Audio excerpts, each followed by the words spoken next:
comprar um FII bom com qualidade, porém descontado, então com qualidade, mas descontado, que não seria, na teoria, na minha carteira da vida toda, e quando chegar ao valor certo, vender e comprar o que eu gosto da minha carteira, e esperando por quanto tempo necessário.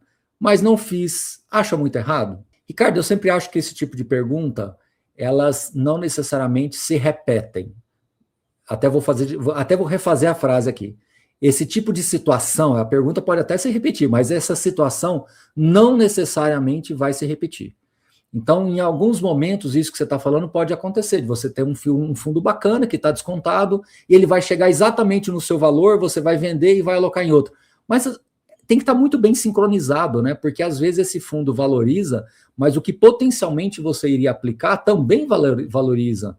E aí, de repente, quando você vai colocar na ponta do lápis, a diferença ou foi ínfima, foi muito pequena, ou talvez nem teve diferença. Às vezes você teve uma impressão de que teve um resultado melhor, mas não necessariamente teve, porque você está falando que esperar o tempo que for necessário. E às vezes são 2, 3, 4 anos. E aí muita coisa aconteceu nesse outro fundo que você deveria ter comprado, mesmo não estando descontado, e ele gerou muito valor, fazendo uma gestão ativa, pagando rendimentos extraordinários. Então, é muito difícil você querer colocar isso como uma estratégia definitiva na sua carteira.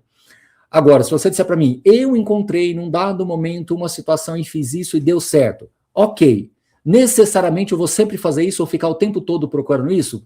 Acho que não. Então, acho que essas oportunidades, quando surgirem, você pode até aproveitar, mas não enxergue isso como algo definitivo dentro da sua estratégia de alocação de investimentos. Agora eu vou te dar mais uma sugestão além desta.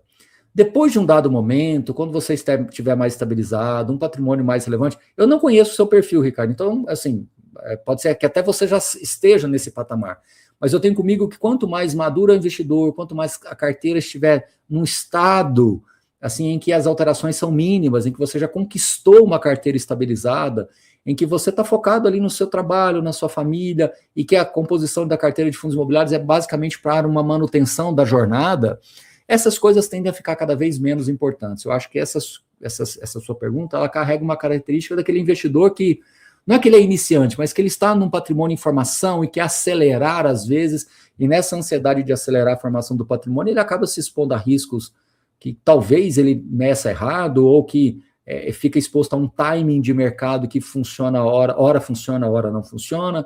Então, fica essa reflexão aí para você também. Tá bom, Ricardo?